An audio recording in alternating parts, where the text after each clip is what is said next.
साल था 1857। दिल्ली की गलियों में खून बह रहा था।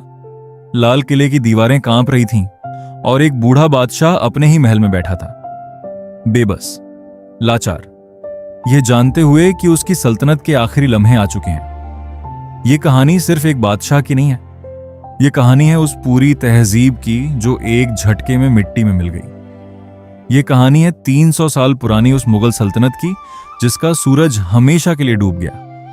बहादुर शाह जफर, मुगल खानदान का आखिरी चिराग, एक ऐसा बादशाह जो दिल से शायर था, जिसकी उंगलियां तलवार से ज्यादा कलम को जानती थीं, जिसने जिंदगी भर शेर लिखे, जिसने मोहब्बत की, जिसने सपने देखे, लेकिन किस्मत ने उसके लिए कुछ और ही लिखा था। 1857 की क्रांति जब भड़की तो पूरा हिंदुस्तान अंग्रेजों के खिलाफ उठ खड़ा हुआ। सिपाहियों ने बहादुर शाह जफर को अपना नेता चुना। एक बूढ़ा शायर अचानक एक क्रांति का चेहरा बन गया।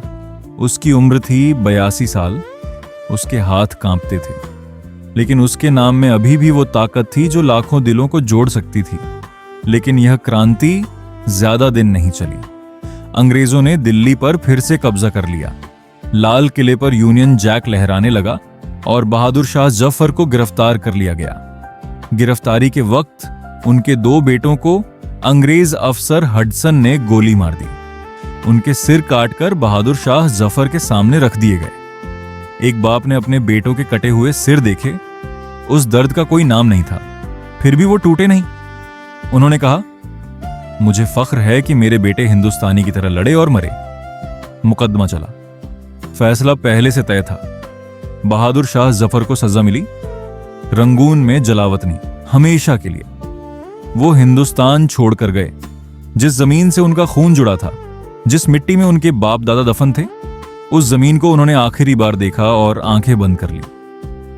रंगून में उन्होंने अपनी जिंदगी के आखिरी साल गुजारे, एक छोटे से कमरे में, अंग्रेजों की निगरानी में, बिना किसी शाही शान के, बिना किसी इज्जत के। लेकिन उनकी कलम नहीं रुकी। उन्होंने लिखा, कितना है बदनसीब जफर दफन के लिए, 2 गज जमीन भी न मिली कुएं यार में।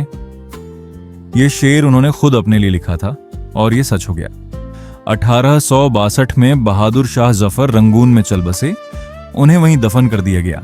अंग्रेजों ने उनकी कब्र को छुपा दिया ताकि कोई उनकी याद को जिंदा ना कर सके, ताकि उनकी कब्र कभी क्रांति का निशान न बने।